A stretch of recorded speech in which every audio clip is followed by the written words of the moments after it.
encerrar esse nosso assunto aqui hoje. Estou esperando a Emma nem a Rita, porque eu não sei se elas não deram nenhuma notícia, assim.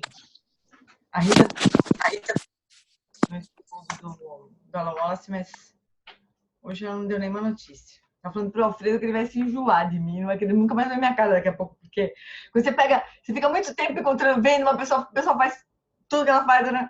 Uma hora que você vai, não, deu, isso aí não aguento mais. E aí o Alfredo tá no estudo do Alan Wallace, nesses nossos encontros, quinta, 7 da manhã ele entra. Ontem vai... foi muito legal. Hã? Ontem foi muito legal. Tá muito legal esse estudo. Você não pode entrar, Má? Você não pode entrar nesse estudo? De que dia que é? Eu tava vendo no vídeo passado, vocês falaram, né? Na aula passada vocês falaram desse. Segunda noite. Segunda, 7h30. Já 70% é hora de entrar, mas assim, porque estamos no começo assim, do estudo, sabe? 70% eu não entendo, mas os outros 30% eu acho bárbaro. Não, bobão. É que é bem no horário que eu faço uma atividade. Sim, eu saio do trabalho às 7h30 e já emendo o negócio. Então não tem problema. É só que, como tá começando, né? A hora boa de entrar agora. Mesmo no começo já tá pegando fogo um pouco. Porque, não, mas eu vi vocês falando no encontro passado, fiquei curiosa. A galera já tá na pilha, né? Daí eles ficam perguntando e querendo saber. Eu acho super legal, a gente vai indo, né? Mas daqui a pouco, Alfredo, as coisas começam a ficar mais familiares, assim, sabe? Aí fica mais fácil. Não se desespere. Ontem eu quase fiquei. O hemisfério direito chocou com o esquerdo, assim, dentro da cabeça. Pum! Vai chocar muito. E aí?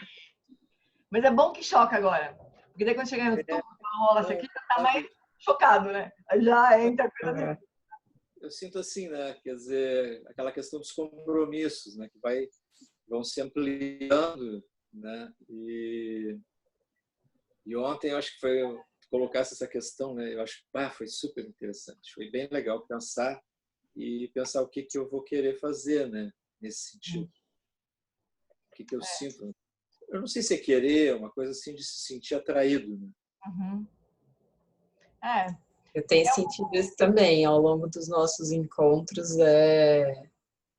Eu comecei muito curiosa, assim, mas tava bem uma curiosidade bem superficial, assim, né? E aí, ao longo dos nossos encontros, eu também tenho sentido né, uma coisa mais forte, assim, levando, né, para mim também, eu busquei muito, assim, né, durante muito tempo, assim, eu era uma inconformada eu comecei, obviamente, na igreja católica, né, daí, mas aquilo não dava pra mim e tal, e busquei muito. Yoga, candomblé, meu yoga foi a última, né, antes do budismo, assim, mas tudo, assim, mesmo. Mas aí tem uma hora que parece que eu falei, não, é isso aqui. Que nem o Alfredo, nossa, no começo eu falei, eu não, acho que eu vou...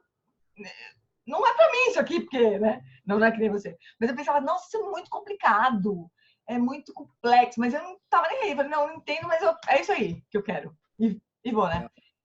E daí, mas é isso mesmo, porque muita coisa a gente não vai compreender racionalmente também, né? Eu tenho uma questão com a parte ritualística, entendeu? Que me... Eu também tinha, Alfredo, mas agora eu sou completamente... Mas mesmo assim, ainda eu tinha super essa questão com rituais e com rituais eu ainda tenho. Olha o Ricardo, o que o Ricardo tá fazendo aqui? Ricky! Oi! Você fica aí! O que você está fazendo aí? Vai ter agora? Hã? Vai ter alguma coisa agora? A gente está começando o último encontro daquele que você fez no módulo 2. Ah, que bacana. É que eu vou agora tem eu vou transmitir uma meditação. Você vai transmitir uma meditação aqui. Por isso que eu entrei. Aí entra no automático você aqui já no meu link. Tá bom. Não, é que a gente está fazendo um estudo. Eu uso o mesmo link. Não é porque o Zoom já fica no teu link sempre. Aí eu tenho que sair para ele entrar de novo. Aí eu sinto direto. Tá bom, então. Um beijo. Beijo, querida. Beijo, querido. Tchau, tchau. Deixa eu ver, deixa eu sair daqui. Peraí que eu estou enrolado. Não, fica à vontade. Aí, Então, a questão de ritual, né? Eu também ainda tenho uma questão assim muito difícil, mas comigo aconteceu uma coisa muito interessante, porque assim, o Vajrayana, né, que é a escola budista que é mais ritualística de todas, né? É o Vajrayana. Tem todas aquelas visualizações e, putz, parece uma macumba. Você entra numa prática de Vajrayana mesmo, é um negócio sino e tambor e aquela bolsinha de padre com defumação. É um negócio assim, mas, nossa, é uma macumba isso aqui, né? Eu brinco que é macumba tibetana. E eu achava aquilo muito estranho, eu achava até bonito, tudo mais, né? Mas, então não tinha nenhuma conexão. Aí, quando o Alan Wallace começou a ensinar esses textos mais profundos do John Limpa, ele achou que seria bom ele dar essa iniciação do Vajrayana do Lago, que é o mestre do John Limpa, né? Uhum. Única iniciação que ele dá e que ele já deu na vida. Aí ficou aquela coisa, bom, Brasil, ele tá vindo todo ano pro Brasil, ele vai precisar dar aqui no Brasil. Como é que nós vamos fazer? Porque aqui no SEB ninguém sabia ajudar, preparar, nada. Aí o Lama Santa ficou assim, não, eu acho melhor ele trazer alguém da Índia. Aí eu pergunto lá pro Lama, Lama Santa, tá pensando que pode vir alguém da Índia para ajudar você? Não tem ninguém na Índia, beleza. Não tem ninguém na Índia. Aí o Lama Santa falou, então talvez seja melhor ser no ano que vem, daí a gente manda alguém para a Índia, porque o Lama Santa tinha essa ideia que tinha que ser na Índia esse treinamento, né? Manda alguém para a Índia, a pessoa vai lá, treina, não sei lá, quando voltar o ano que vem ajuda o Lama Laos, que é uma coisa, né? Uma preparação brutal, assim, né? Daí o Alan ele falou assim, não, faz o seguinte, em janeiro, isso aí era dezembro, em janeiro eu vou dar essa iniciação aqui em Santa Bárbara, você vem, aprende e você me ajuda no Brasil. Aí eu falei, nossa, mas eu não sei nada, eu nunca fiz isso. Vem, aprende, me ajuda no Brasil. Aí eu fui, aprendi tudo e tive que me matar de estudar para entender o que eu estava fazendo ali para ajudar ele. Então, eu entendi como é que é o ritual. E é lindo. Quanto mais eu estudo, mais lindo eu acho, sabe? Porque ele dá uma volta na nossa mente conceitual mesmo, sabe? Eu nem sei se precisaria entender. O certo seria se entregar, né? Mas mentes inentregáveis como a nossa, né? Aí a gente precisa entender. Tomadas a resistir. É super bonito. Eu pensei como um caminho, né? É um caminho pronto que essas pessoas criaram, né? Com todo o esforço deles, etc., e com a vida deles e com a busca deles, e nos oferecem, né? Que é uma coisa tremendamente generosa, né? Nos oferecem. É um então, caminho, comecei uma estratégia, né? Uma estratégia para pegar a gente que tem essa mente que opera desse jeito, né? Quebrar isso e falar, não é assim, é assim. Muita compaixão, realmente. Tudo meio hábil, né? Então é bonito quando você entende um pouco mais, né? Mas sei lá, eu fui gostando e fui confiando cada vez mais no Alan Wallace e a coisa da devoção também, que não fazia o menor sentido para mim, começou a fazer, sabe? Mas eu não me forcei, não, sabe? Eu fui indo, assim, conforme dava. Não topava fazer nada por fazer, sabe? Só porque, né? Mas eu queria, sabe? Ter essa entrega, né? Eu aspirava a ter isso é verdade, eu aspirava. Mas eu não fingi também. Não fiz de conta que era, sabe? Que eu acho que não funciona muito, né? Depois, claro que, assim, tem muita coisa que eu não entendo e que eu confio, sabe? Faço meio confiando que... Teve uma vez que o Alan Wallace explicou desse jeito. Ele falava assim, que essas práticas com deidade, né? Era a prática de Amitabha. Ele falava assim, faz de conta que eu encontro às escuras com alguém, né? Você tá marcando um encontro às escuras. Aí você fala, você conhece. Daí você vai namorando, conhece, fica mais um tempinho, tananá, vai namorando, né? Ela é muito incrível também, né? Então é assim, a gente vai se familiarizando, daqui a pouco faz sentido aqui. Mas tem que ter uma confiança, eu acho, sabe? No método, né? No mestre e no método. Aí tem confiança no mestre e no método? Tá feito. Eu acho que um pouco é isso, sabe? Eu tenho confiança completa. No método, né? E no Lama, lógico. Mas... ontem tu falasse, né? Que estava escrito ali no texto, né? Que aquilo que tu projeta, não sei se usar essa palavra, né? Se tu está pensando, bom, eu estou ouvindo uma coisa banal, tu vai ter um retorno banal. Mas se tu está falando com o Buda, está ouvindo o Buda, né? Aí sim, aquilo vai entrar de uma outra forma completamente diferente. Então, acho que isso faz parte também da estratégia, né? Quer dizer, a gente se posicionar com uma abertura, né? Que permita as coisas acontecerem. Que eu acho bonito que quando no Vajrayana mesmo, quando no budismo, né, se fala da entrega ao mestre, de visualizar o mestre como sendo o Buda, né? Não tem nada de interesse do mestre, propriamente, né? É um método justamente para nós podermos ter uma realização tal jeito, né? Não é uma coisa egocêntrica do mestre quando ele faz isso. É puro método mesmo, né? Sim. Eu acho o budismo uma coisa assim ultra sofisticada, assim, sabe? Ultra sofisticada. E precisa realmente de muita para um mestre, né, autêntico assim, precisa realmente de muita falta de ego mesmo, assim, sabe? Pra coisa funcionar. Porque faz parte do método, justamente, né? Você olhar para o mestre, como a gente estava falando ontem, né? Olhar para o mestre como se ele fosse o próprio Buda, olhar para o Dalai Lama como sendo o Buda da compaixão, né? Para ele tanto faz o jeito que a gente olhar para ele, né? Ele sabe quem ele é, não faz diferença para ele, né? Vou só ligar aqui o negócio. Então, eu não vou enjoar não, viu? Não vou enjoar. Pode falar bastante, porque eu não vou enjoar. Eu adoro te ouvir. Não tem nada a ver comigo também, né? A gente tá estudando junto, na verdade, né? Agora, ó, aquele negócio, se você puder ver o retiro, é muito legal. Ver o vídeo do retiro mesmo, né? Uhum. Eu tô me É uma preparando. série, né? De Oi? vídeos. É uma série de vídeos, não é? Do retiro. De vídeos, foram No YouTube. 7 dias, né?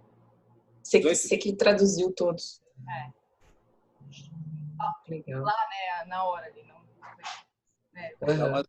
Dá umas 25 horas ali de gravação, né? Por aí. São 18 vídeos. de manhã, de tarde e de noite, né? Uhum. Nossa. 6 dias, 18 vídeos. O negócio tá enlouquecido. Tem uma hora que ele me pergunta, né? Como é que você não cansa? Né? Porque ele é tradutor também, né? O Alan Wallace, né? Ele traduz o tibetano para o inglês. Aí ele fala que traduzir é mais difícil, cansa mais do que falar, né? Ele fala assim, porque eu falo o que eu quiser, você tem que ir atrás do que eu tô falando, né? Mas ele também sabe que não cansa. É um negócio muito louco, assim. Porque era para cansar, né? Porque você fica lá, sei lá, 3 horas de manhã, 3 horas de tarde, 2 horas de noite, né? Fazendo aquele... Mas é um negócio, assim, não sei, vai acontecendo realmente. Assim. Não cansa. É incrível. Mas é bastante tempo, né? E daí tá tudo disponível. Isso é incrível. Depois o Retiro 2017 e 18 já não ficou todo disponível, né? 18 ficou uma parte só. E agora acho que daqui para frente vai voltar a ficar disponível. Mas é legal. Você acha que dá para assistir sozinho assim? Entender alguma coisa? Eu acho que dá, mano. Dá. Vou começar a assistir, então. Se você quiser ver também os vídeos do nosso estudo, também eu posso te passar o link, né? E se você tiver alguma dúvida, assim, quiser me perguntar também, eu tô por aí. Obrigada. Vamos começar a falar do assunto de hoje, porque tem a ver com esse estudo, a gente não vai mudar de assunto completamente, né? Tá. Eu vou me mutar aqui, porque tem muito carro passando na minha rua. Tá bom. Deixa eu compartilhar. Eu tô com o ventilador ligado, mas quando a gente for fazer prática, eu desligo. Não ficar incomodando muito. Mas só pra gente retomar, né? A gente tá esse nosso última série de encontros, né? A gente falou o tempo inteiro sobre equilíbrio cognitivo, né? Como que a gente faz para enxergar a realidade como ela é, propriamente, né? Então, um pouco que a gente está falando, assim, né? De todos esses métodos que os mestres encontram, tentam nos dizer, né? Que aquilo que a gente enxerga como realidade, experiencia como realidade, não é propriamente a realidade, né? Tem uma série de construções ali, né? E essas práticas das 4 aplicações da atenção plena, elas servem para isso, né? Para desfazer essas construções. Então, é como se entre nós, entre o nosso olhar, né? Daí, óbvio, quando eu falo olhar, som, é tudo, né? Entre a nossa percepção, né? E o objeto, tem toda uma série de camadas de sobreposições, né? E que a gente não enxerga, obviamente. É como se fosse um óculos, realmente, assim, que a gente nem percebe que está ali, né? Essas práticas todas são para ir desfazendo isso, né? E, de uma forma geral, essas sobreposições que nos interessam, né? Porque são infinitas, mas as sobreposições que nos interessam são as que levam ao sofrimento, né? Que a gente estava falando desde o começo ali. Então, são as 3 delusões inatas que a gente vai sobrepor a tudo que a gente experiencia, né? Então, impermanência, a gente vai achar que as coisas são fontes verdadeiras de felicidade ou de sofrimento, e a gente vai achar que tem um eu aqui separado do resto do mundo fenomênico. Assim, né? Então, a gente vai... as 4 aplicações da atenção plena vão pegar todas as dimensões da nossa experiência, começando pelo mais grosseiro para o mais sutil. Como sempre, nos ensinamentos budistas é sempre assim, se parte do mais sutil do mais grosseiro para o mais sutil, né? Então, a gente parte da experiência com o corpo, passa para sentimentos, que já é como se fosse sentimentos, né? Essa sensação de algo que é prazeroso ou desprazeroso ou neutro, é como se fosse uma ponte, né? Entre a experiência corpórea e a mente, né? Ele está ali no meio ali, né? Daí, no penúltimo encontro, a gente falou justo da mente, né? Como é que os fenômenos na mente existem. Então, a questão toda aqui, assim, o mundo que a gente experiencia, ninguém coloca... Ninguém, nem nos retiros budistas mais malucos, assim, mais sofisticados, mais, né? Ninguém coloca em dúvida de que o mundo existe, né? O ponto todo é assim, como existe, né? Então, a gente, na mente é assim também, os fenômenos mentais, eles existem, eles têm eficácia causal, eles produzem efeito, né, na gente, né, que está experienciando aquela mente, né? Agora, como que eles existem, né? Então, na aplicação da atenção plenamente, nos interessam as principais aflições da mente, né? E olhar para aquelas aflições como fenômenos que surgem, permanecem um pouco no espaço da mente e se dissolvem. Essa é a natureza, é vazia, ela não tem nenhum grau de concretude, assim. Mas quando a gente está aflito com alguma coisa, aquilo parece muito real. Parece que a gente pode chegar lá e tocar, né? De tão real que aquilo parece para nós. Então, ganhar esse distanciamento e ter essa compreensão de que os fenômenos se autoliberam, se a gente não nutrir, né, não jogar gasolina, não se agarrar, eles se autoliberam, é uma grande descoberta, né? Ganhar essa lucidez com respeito à nossa própria mente, né? Notar os estados mentais que são negativos, a gente estava vendo aqui, né, na aplicação da atenção plenamente, né? Faz parte disso notar essas qualidades negativas que vão originar ações negativas e vão produzir sofrimento, né? Notar esses estados mentais e poder entender que eles vêm, surgem, ficam ali um pouco presentes e passam. Então, é uma estratégia comum nas 4 aplicações da atenção plena. Notar a origem, a permanência e a dissolução. A gente vai falar disso no retiro aí de 2016, nesse estudo da segunda-feira, muito sobre isso. É a maior estratégia mesmo, notar a origem, a permanência e a dissolução, né? Isso na mente. Agora a gente está no último dos objetos, né, da atenção plena, de aplicação da atenção plena, que são os fenômenos, né? Então, os fenômenos, o que a gente vai fazer nessas práticas? A gente vai investigar como que os objetos, né, surgem a partir de aparências para os 6 sentidos. Então, a gente começou a falar, né, na semana passada, eu acho, na última encontro que a gente teve, de que a gente constrói, obviamente que quando eu digo constrói, não tem nenhuma intencionalidade aí, né? É um fenômeno que para nós é muito natural, né? Mas a gente constrói objetos a partir de aparências aos 6 sentidos. Ou seja, a partir das percepções que a gente recebe de cada um dos sentidos físicos e da mente, da própria mente. Então, quando a gente vê uma coisa, a gente... Não sei se a gente assiste o filme juntos, ou... Não sei se vocês tiveram tempo de assistir o filme do vídeo esse vídeo aqui, do Donald Hoffman? Vocês conseguiram ver ou não?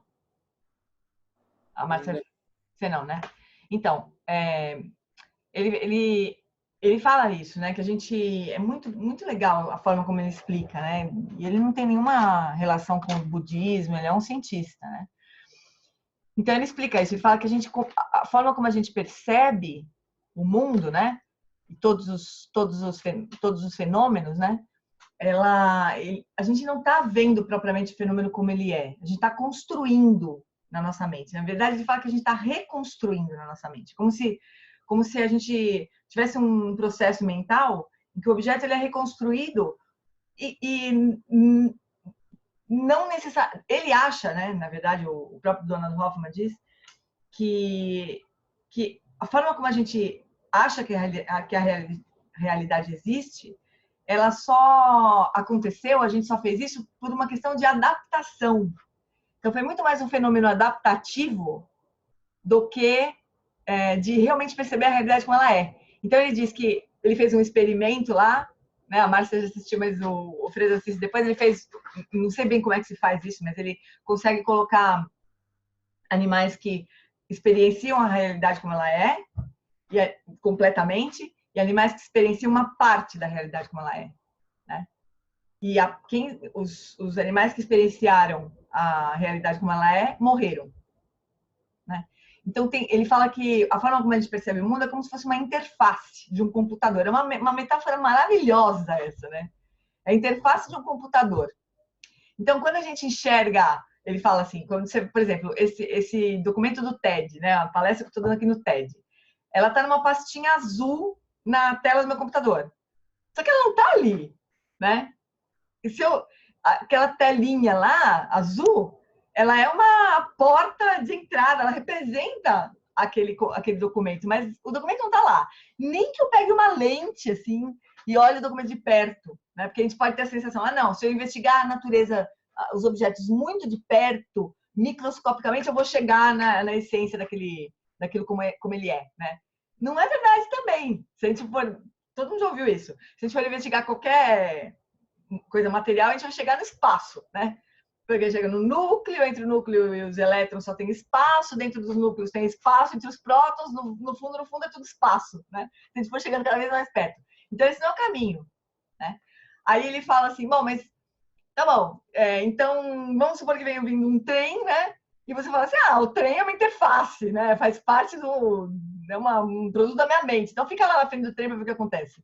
Aí ele fala assim, eu não fico na frente do trem da mesma forma que eu não pego essa pastinha e arrasto pro lixo. Porque eu sei que ela vai deixar de existir, né? Então tem uma causalidade ali, um jeito que as coisas funcionam, que precisa ser respeitado. E por isso que, assim, a forma como a gente vê o mundo foi justamente, a gente desenvolveu essa habilidade justamente por uma questão de adaptação, né? É muito interessante a forma como ele explica, né? Mas tudo isso para dizer, e no fim ele fala, eu não sei como é a realidade, eu não sei, mas ela deve ser muito mais interessante do que a gente pode imaginar, né? É muito legal. Então, assim, a gente não vê as coisas propriamente como elas são, né? A gente não tem os olhos de um Buda. A gente não enxerga como um Buda enxerga a realidade, né? E a gente não consegue nem conceber, o que a gente estava falando no encontro de ontem, né? A gente não consegue nem conceber como seria essa visão da realidade última. A nossa mente conceitual não consegue conceber. Esse que é toda encrenca nossa, né? Mas o que os mestres, com realização, né, da visão da natureza última, dizem é que a gente está sonhando, a gente está dentro de um sonho. A gente não enxerga as coisas como elas são. Então, a gente essas práticas de Vipassana, né, de aplicação da atenção plena a todos os objetos, são justamente para ir quebrando essas visões, essas formas construídas de ver o mundo, né? Então, como a gente estava dizendo, né, que a nossa mente, e que o Donald Hoffman fala exatamente isso, né, que a gente reconstrói na nossa mente os objetos, né? E passa a se relacionar com essas construções, na verdade, né? Mas o que de fato a gente conhece sobre qualquer objeto são apenas as aparências, aquilo que surge dos nossos sentidos. Isso pode parecer óbvio, mas não é. Não é óbvio, né? a gente pega qualquer objeto que a gente... Tipo essa coisinha de óculos aqui, né? O que eu conheço dessa caixinha de óculos? Eu conheço a imagem dela, a cor, eu vejo a forma, eu sinto a textura, eu sei que ela é maciazinha, meio de ó, faz um barulhinho, né? Se eu arranhar, eu sei que ela abre, mas tudo que eu sei sobre essa caixinha é isso, né? É o que eu vejo, o que eu toco, é o som, é o que eu me lembro sobre essa caixinha, né? É isso que a gente sabe sobre os objetos. Por mais que eu reúna todas essas aparências, eu nunca vou conhecer a essência dessa caixinha, que independa dos meus sentidos físicos. Jamais, né? Então, essa caixinha vai surgir para mim na dependência do tipo de aparelho visual que eu tenho, no tipo de estrutura conceitual que eu tenho. Então, eu nunca vou conhecer a essência independente dessa caixinha, porque ela não existe. Ela sempre vai, a caixinha sempre vai surgir na dependência do observador, né? Então, é assim que todos os fenômenos existem. É dessa forma, é na interdependência, na coemergência que os objetos existem, né?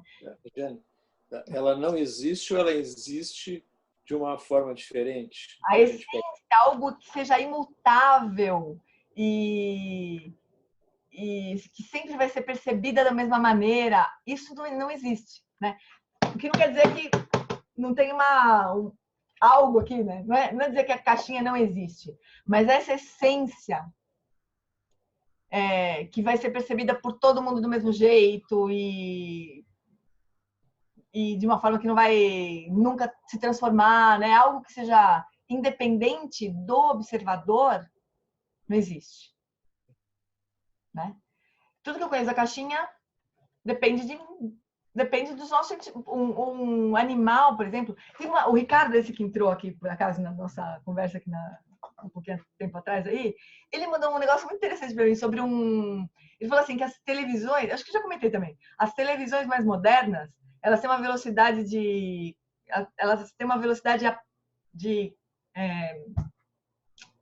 apresentar quadros, assim, das imagens, né? Muito mais rápidas. E os cachorros... para eles era muito lento a forma como as televisões funcionavam antes. Então, eles não viam imagens, eles não viam os filmes, assim.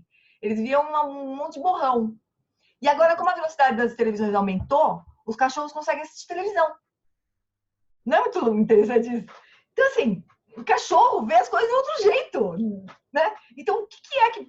Se essa caixinha fosse assim, essencialmente assim, todo mundo perceberia da mesma forma, ela seria percebida por qualquer ser, em qualquer circunstância, de uma mesma forma. Começa que ela é minha, né? Já tem essa diferença, né? Não é tua, não é da Márcia, é minha essa caixinha, né?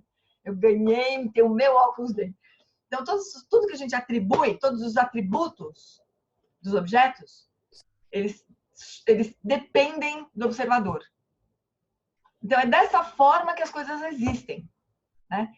A gente tem um outro conceito que a gente vai ver no estudo da segunda-feira, que a gente usa um conceito que o Alonso, do John Limpa, né, chama de base de designação conceitual. Então, eu pego essa imagem, por exemplo, né, da caixinha, e com base nessa imagem, eu falo, olha, minha caixinha do meu óculos, tá aqui, né? Eu denomino a caixinha do meu óculos. Então, às vezes, por exemplo, a gente ouve a voz de alguém, fala assim, minha irmã tá aqui. Então, a base de designação da minha irmã, nesse momento, nesse encontro, é a voz da minha irmã, né? A gente nunca experiencia nada integralmente, essencialmente. A gente sempre vai designar os objetos com base em alguma aparência, em alguma forma que os nossos sentidos percebem. Isso parece óbvio. O Lama Santos antigamente chegava nos retiros e falava assim, a gente só enxerga o que é possível de ser visto. Pô, é óbvio, né? Que coisa. Eu não conseguia imaginar. Ele estava querendo dizer o seguinte, que os sentidos físicos, as informações que a gente recebe pelos sentidos físicos, eles são limitados aos nossos sentidos físicos. Eles não são um objeto em si, né? Se a gente tivesse um outro tipo de sentido físico, sei lá qual, não consigo nem imaginar, né? Mas se a gente tivesse um outro tipo de sentido físico, a gente teria uma outra experiência de mundo. Como quando a gente subtrai o sentido físico, vamos pensar o Paulo, por exemplo, que é o nosso menino que faz tudo com a gente, cego completamente. Ele, obviamente, é uma outra percepção de mundo, né? Então é assim que as coisas existem. Só que a gente perde essa visão, né? A gente objetifica tudo todas as nossas experiências e a gente se apega e a gente sofre e a gente acha que aquela é a única possibilidade, a única versão das coisas, das pessoas. Isso não é só com caixinha de óculos, né? É com pessoas, é com tudo. Louco isso, barbaridade. Não é? Muito. É porque eu estava pensando, já vi um filme chamado Predador. Predador? Aquele filme de É um alienígena que é caçador. Ele vem na Terra caçar humanos. Mas ele tem uma pulseirinha que ele toca assim e muda a visão dele conforme ultravioleta, raio-x, entendeu? E o mundo muda completamente. Daí ele consegue, por exemplo, identificar coisas que nós humanos, a gente decodifica a luz com a visão. Uhum. Uhum. Raio ultravioleta, a luz, um espectro, ele amplia aquele espectro para outras coisas. Então, claro, parece assim, as coisas são referências de algo que a gente codifica automaticamente. Mas é uma referência só. Uhum. É isso mesmo. Da luz, da Tudo que está textura. sempre acontecendo, tudo que está acontecendo sempre, é aparências surgindo e desaparecendo. Uhum. O Lolas, quando eu estava no Retiro na Itália, ele falou assim para mim, numa entrevista, ele falou assim, você acha que você viajou do Brasil aqui para Itália, mas tudo que aconteceu foi uma sequência de aparências surgindo e desaparecendo o tempo todo. Pô, eu paguei caro para esse negócio surgir e desaparecer o tempo todo. Mas é muito louco. Porque a gente dá um sentido, né? De movimento, de deslocamento. Sim.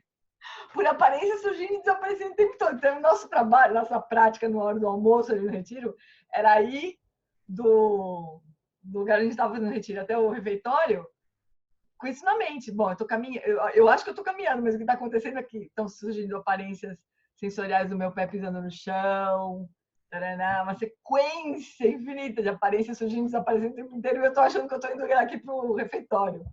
É muito louco, é realmente muito louco. O próprio corpo, mas... O próprio corpo! O próprio corpo! O que a gente experiencia no nosso corpo?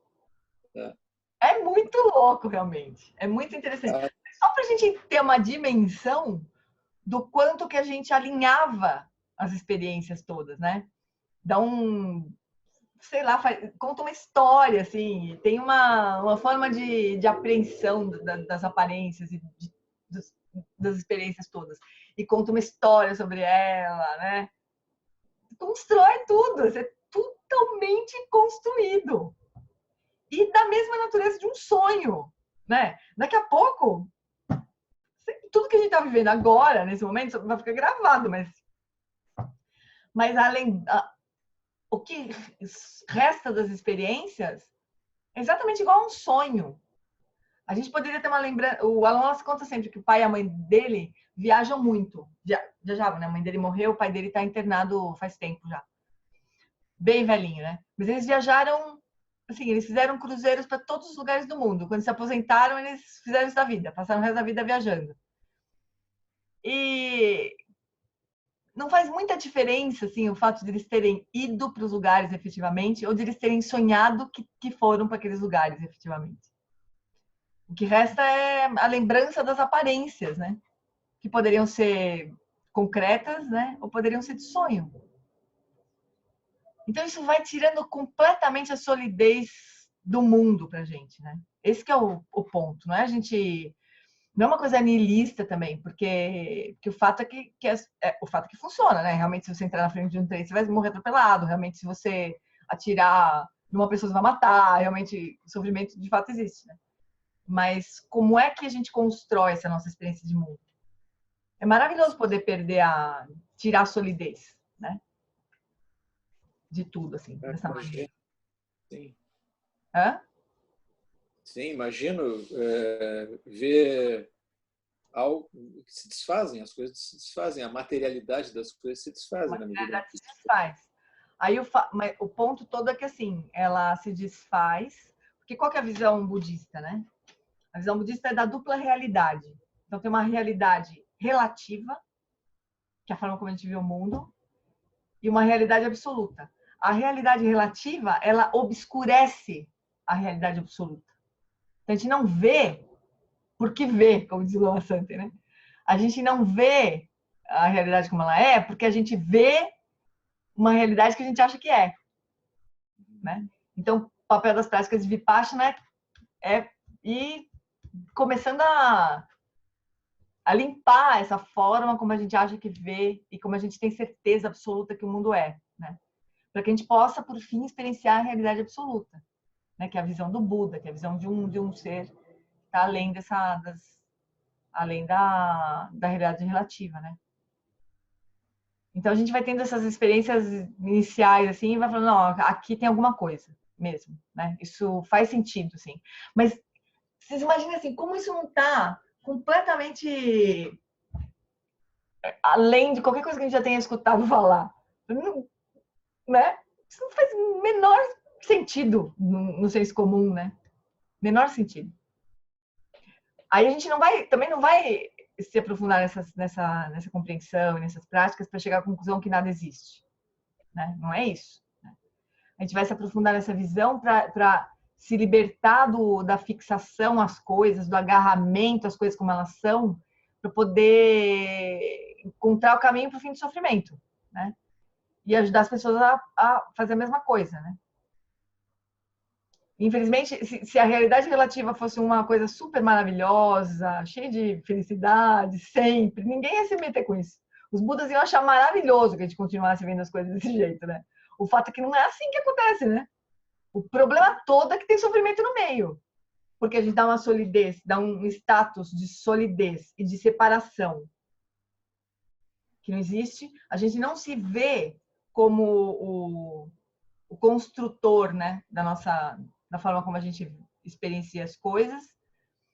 A gente acha que a gente esquece que não tem nenhuma base para a nossa experiência de mundo ser sustentada. Então ela vai mudar o tempo inteiro, né?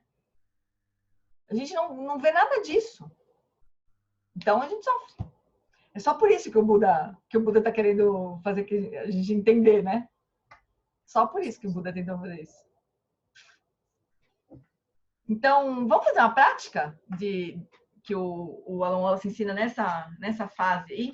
E, ó, só para vocês terem uma noção, essa prática, o Buda ensinou para um praticante chamado Barri. E o Barri, com essa prática, ele atingiu a iluminação. E foi sorte, porque uma semana depois ele morreu atropelado por uma vaca. Nossa. Então, ele atingiu a liberação na hora certa. Virou mais rápido na hora certa, né? Porque mais um pouquinho... Bom, vaca não tem aqui por perto, então eu posso Não, estar... não corre risco. Então, a gente pode se iluminar e ficar muito tempo vivo ainda, né? Então, vamos lá, vamos atingir a iluminação. Melhor sentado ou deitado? Como você quiser. Tá. Melhor confortável ao máximo, assim. Forma mais confortável. Vou fechar o meu vídeo porque eu fico me mexendo, aqui eu não quero atrapalhar vocês.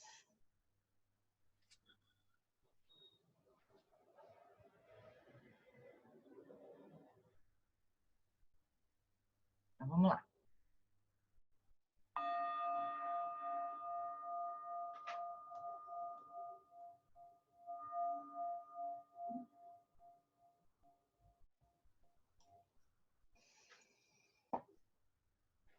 Então, como em todas as práticas, nós começamos trazendo a nossa motivação mais elevada para essa prática. Nós estamos nessa altura aqui mergulhando em águas profundas,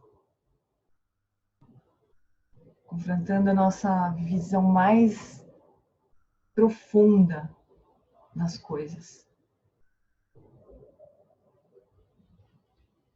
Para que a gente possa, por fim, se libertar completamente do sofrimento. É isso que nós estamos fazendo.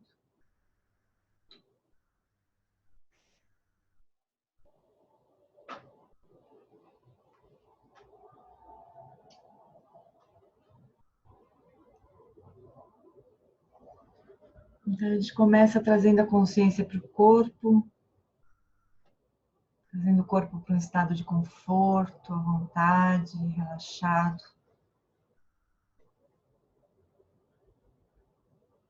Livre de qualquer tensão, qualquer rigidez.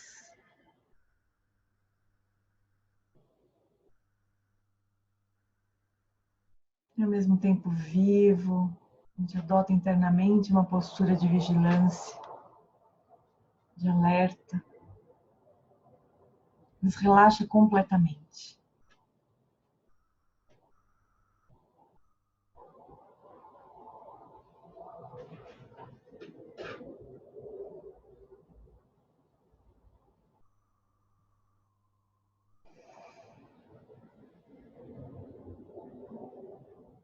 A gente pode encerrar essa preparação inicial com 3 respirações mais profundas, mais lentas, com a intenção de soltar cada vez mais profundamente.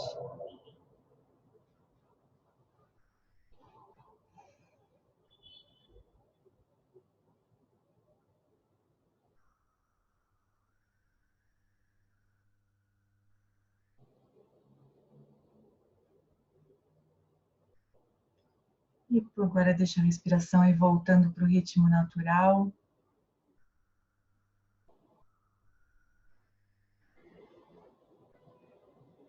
Por uns instantes, apenas acompanhe a respiração acontecendo.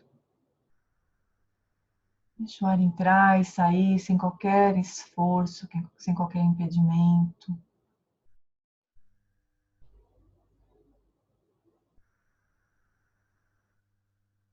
Vai preferindo o silêncio em vez dos comentários da mente.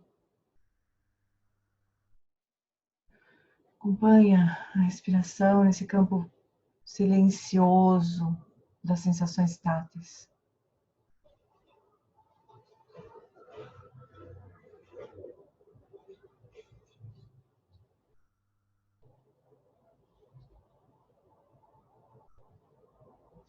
E vai deixando a mente se acalmar, com uma expressão de amorosidade, de cuidado com você mesmo.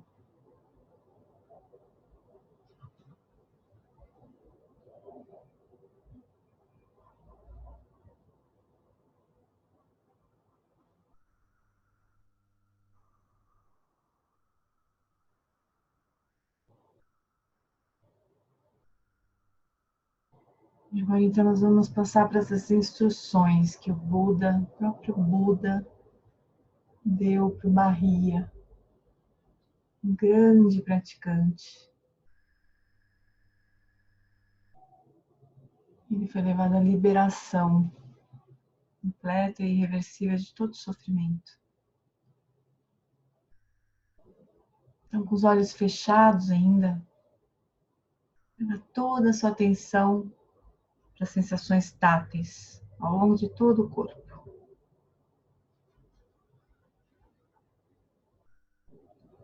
Por observar diretamente todas as sensações que surgem nesse campo. Vai aos poucos abandonando as imagens, os conceitos, as lembranças e fica apenas com as sensações.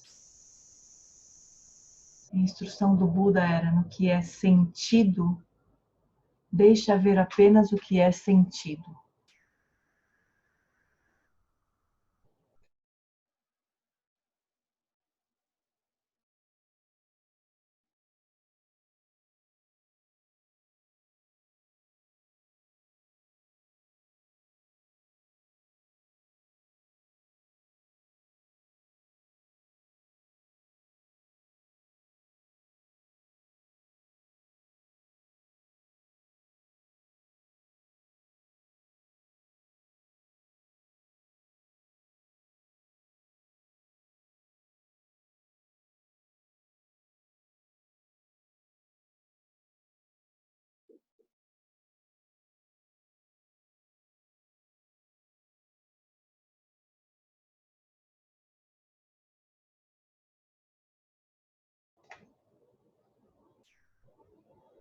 Agora, ainda com os olhos fechados, leva toda a sua atenção para o campo de sensações auditivas. domínio dos sons. E apenas ouça. Vai abandonando qualquer sobreposição de imagens, de nomes, de conceitos. E no que é ouvido, deixe haver apenas o que é ouvido.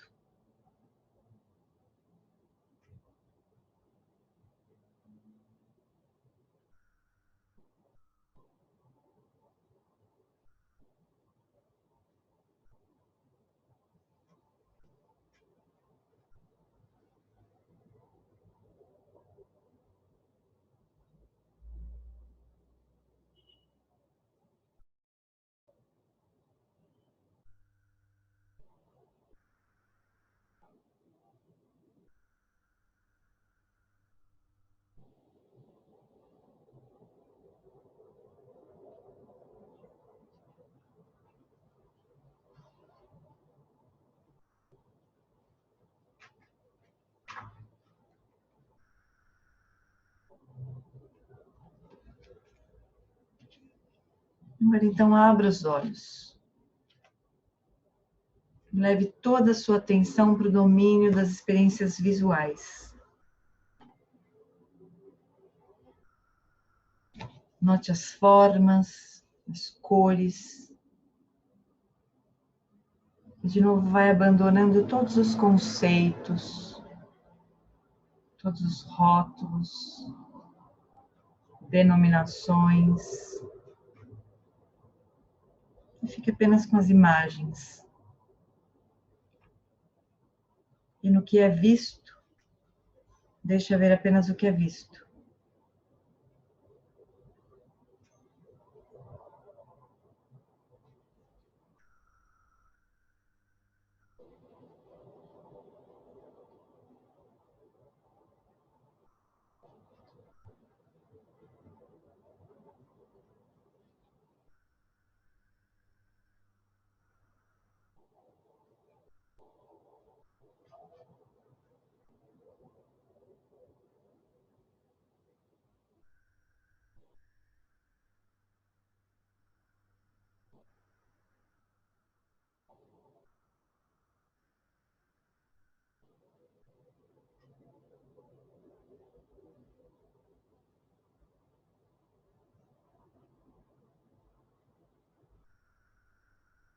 E agora, ainda com os olhos abertos, mas sem focar em nenhum objeto visual, leve toda a sua atenção para o domínio da mente.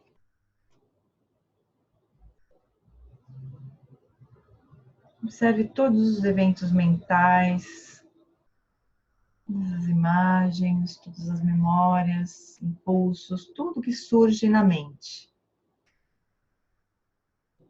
Mas sem encadear, sem narrativa, sem comentários. Mas observe diretamente os eventos que surgem no espaço da mente. E no que é mentalmente percebido, deixa ver apenas o que é mentalmente percebido.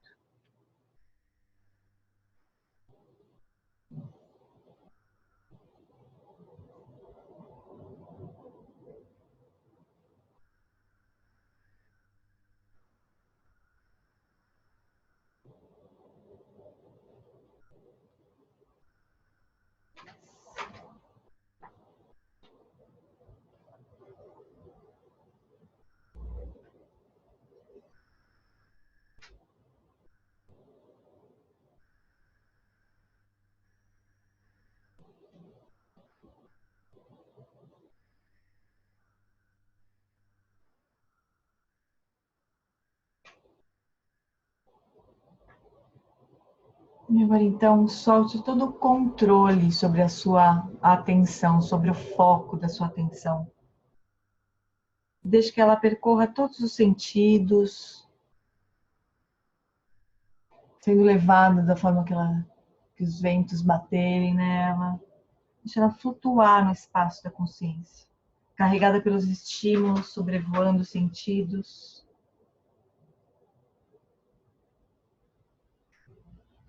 Procure notar as aparências.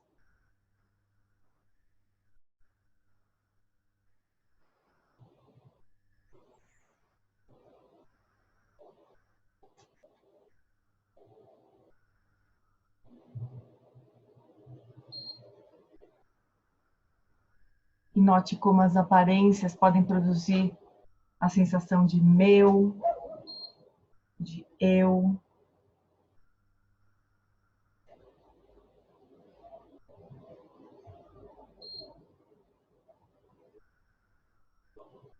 Note como elas podem ser acompanhadas de rótulos de agradável, de desagradável.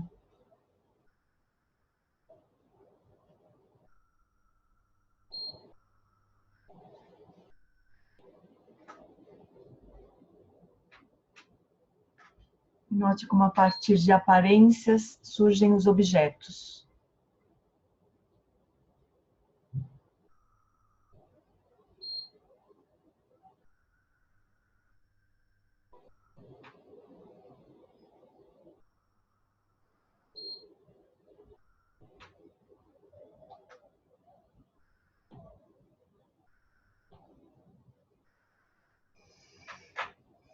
E agora, nos instantes finais dessa prática, abandona toda observação, todo foco.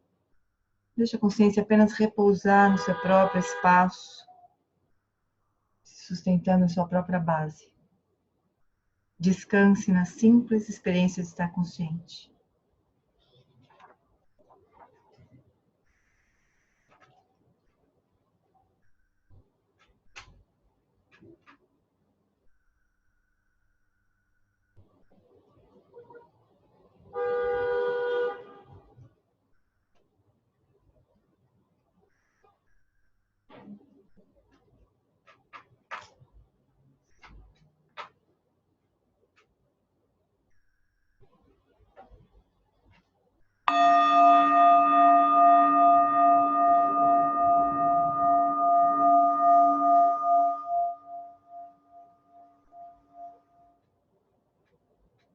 E devagar vai voltando.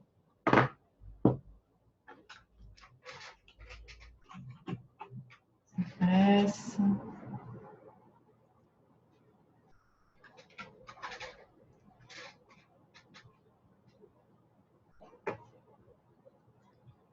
E aí, amores? Tudo bem? Já tinha soltado teu microfone, Mavo.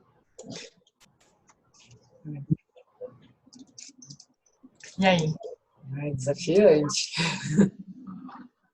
É muito arraigado, né? Assim, é realmente muito arraigado, assim, a forma como a gente objetiva.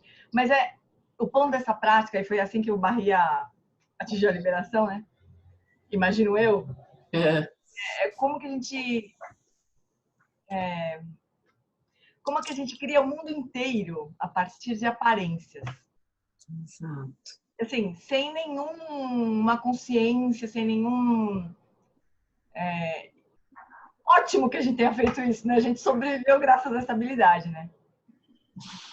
Mas o que está por trás desse... Eu me sentia no retiro, quando eu estava, né, mergulhada nesse tipo de prática, assim... Não exato... Bom, na essência, esse tipo de prática, na verdade, né? Eu me sentia... Vocês assistiram o show de Truman? Lembra que o Truman mostra... Você não assistiu? Alfredo, pô, você tem que assistir o show de Truman, é muito interessante. Tem uma hora que ele fura o cenário. Porque ele vivia dentro... O Truman vivia dentro de um cenário. Que era um experimento, assim. Não era um experimento, era um reality show, né?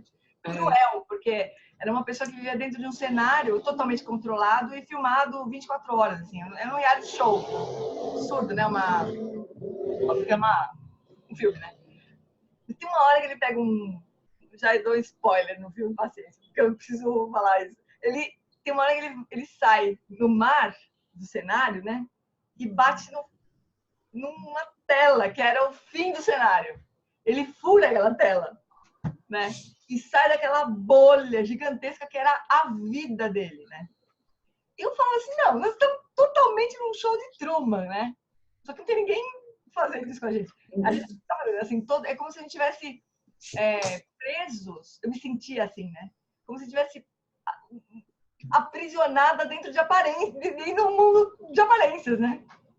Que eu não tenho como sair disso agora, né? Chegava a me dar uma certa angústia, assim. Mas o desafio é esse, né? A gente perceber como que a partir de aparências, né, totalmente condicionadas pelos sentidos que a gente tem nesse momento, né? A gente cria o nosso mundo, né? Que é o Alfredo fala. Você ia falar alguma coisa? Eu estou pensando no Matrix. Matrix, Matrix. Total. Matrix total. É o único furo desses Uma filmes. outra coisa que eu pensei, O único furo desses filmes é que não outra tem coisa que eu pensei é de que... Hã? Uhum. Outra coisa que eu pensei assim, é de que níveis de convenção, né? Por exemplo, um nível mais primário, depois outro nível, e a gente vai acrescentando camadas de convenção nas quais a gente se comunica com a própria realidade, com as coisas, etc., para poder operar. Né? Claro. Super úteis, né? E, na verdade, é assim que o mundo funciona, né? Não. É isso que o Donald Hoffman fala, né? Isso é uma adaptação, realmente. A forma como a gente funciona, vê as coisas, né? Elas têm essa função de adaptação, de sobrevivência. Exato. Né? Mas não é a essência de como as coisas funcionam, né? Assista esse filme, esse vídeo, Alfredo, você vai curtir muito. Tem que ver sim. O Wallace, quando viu esse vídeo, ele pirou, ele escreveu para o Donald Hoffman, né, eu comentei com vocês, ele convidou o Donald Hoffman para ir conversar com o Dalai Lama, né, não é exatamente um Mind and Life, né, um desses encontros do Mind and Life que o Dalai Lama cria, né, para conversar com os cientistas, mas era um encontro no molde do Mind and Life, que foi lá na Itália. E enquanto a gente estava em retiro, né? A gente fugiu. Retiro não, era uma formação, uma formação do CBTT, né? Dos professores lá. E o Donald Hoffman foi apresentar essa visão dele para o Dalai Lama. O Dalai Lama, no fim, pediu para ele seguir a pesquisa dele, ele ficou encantado e tal. Pediu para ele seguir pesquisando como que a consciência... Já que ele estava tão convencido e tão, né? Como que ele poderia pesquisar a consciência depois da morte? Já meteu o Donald, sim, vou pesquisar, porque eu tenho certeza que nós somos avatares nessa experiência toda e tudo mais. A gente pode trocar de avatar, deu uma viajada geral lá. Mas porque os encontros do Dalai Lama com os cientistas, eles são assim, né? O Dalai Lama dá um norte, né, para as pesquisas. Aí, obviamente, os caras vão se quiserem, né? Mas era um encontro muito interessante, que era sobre a natureza da consciência e da realidade, né? Então, eles tinham pesquisadores que estavam estudando rebaixados de consciência. Como que é a consciência no coma, né? Muito interessante, assim, como que além do funcionamento do cérebro, né? Como é que a consciência opera além do funcionamento do cérebro? Tem vários relatos de pessoas que durante a coma ou durante uma anestesia, né? Eles têm a consciência do que está acontecendo na sala e estão anestesiados, né? Tem vários relatos assim. Então, ele sugeriu que as pessoas pesquisassem isso. Muito interessante. Mas porque tem muito mais, né, para a gente compreender sobre como as coisas são, né, do que o que a gente experiencia, né? Jenny, eu tenho uma dúvida. Hoje, sim, o seu círculo de convívio é mais com pessoas que vivenciam um pouco esse conhecimento budista, ou não? Não. Não? Sou farmacêutica sou formada em farmácia, sou consultora na área de comunicação da Redditor, de hospitais. E aí você vive disso e estuda budismo, é isso? Exatamente. Entendi. Exatamente. Então eu convivo com pessoas normais também. Mas por que você pensa isso? Não, porque eu fico pensando assim, eu trabalho no judiciário, né? Uhum. E o meu 100% do meu tempo é resolvendo conflitos entre disputa de coisas entre as pessoas, né? Imagina. E Imagina, agora eu tô vendo essas coisas aqui, eu fico pensando, meu Deus, eu acho que o judiciário tinha que ter uma pré-fase. Amiga, é assim, é uma... Eu super entendo. Assim, primeiro um retiro que eu fui na minha vida, assim, com budista, foi com Lama Santa em 2004, e o tema foi esse. Foi um sutra que a gente estuda muito no SEB, que é o Prajnaparamita. É um sutra sobre isso, sobre como que as coisas, como que a realidade é. Eu surtei. Eu surtei. Falei, não, espera, tá todo mundo enganado. Tá todo mundo vendo que não é, sabe? Eu achei que eu não ia sobreviver. Mas aí não tem nenhuma forma, não tem nenhuma linguagem direta com esse nível de operação na vida, né? Não tem. Não. Eu acho que você tá ficando louca, né? Então, Sim, com certeza. como, né? Mas o que a gente pode ir fazendo é, como eu te disse, eu tenho essa vida, né? Essa vida dupla, assim, mas mais ou menos uma vida dupla, sabe? Porque eu tinha verdadeiramente uma vida dupla até 2010. Eu era executiva da indústria farmacêutica. Eu era gerente de marketing da indústria farmacêutica. Da Pfizer, maior indústria do mundo, né? Então era uma coisa muito... Tinha uma cisão muito grande, assim, eu sentia, né? Não dei conta. Me demiti, assim. Num momento, me demiti. Não consigo, né? Pode ser que alguém consiga, sei lá. E depois não era só isso, eu queria me dedicar mais, realmente, né? A estudar, eu queria ter um trabalho que me permitisse, de alguma forma, estudar, fazer retiro. Então, eu fiz um tipo de uma transição, assim. Então, hoje, as pessoas que por exemplo, esse meu cliente, né, o diretor da Redditor, que é o meu cliente, na verdade, né, ele se diverte muito comigo, né? Ele acha incrível, assim, eu ir para retiro, ele quer... É como se fosse uma conexão, assim, para ele, sabe? Pergunta do Dalai Lama, ele fica fazendo perguntinhas para mim, assim, do nada. E me segue na internet, no Facebook. Ele é um médico pirado, assim, completamente imerso nessa visão completamente materialista, não é pejorativo. Quando eu falo materialista, é porque, né, não desafia, né, essa... É isso que o Alan Wallace chama de materialismo. Mas acaba sendo, né, sei lá, uma janelinha assim, de olha, tem alguma coisa aí. Mas eu acho que é nesse aspecto que eu te falo, né, dessa janelinha, assim. Porque, mas a forma é não fazer nenhum esforço para isso, sabe? Você não precisa nem fazer propaganda disso. Você vai vivendo a tua vida, estudando, né? Mas daqui a pouco alguém se interessa, fala, nossa, mas o que é isso que você faz? Aí você, sabe, você tem um jeito, você conversa, né?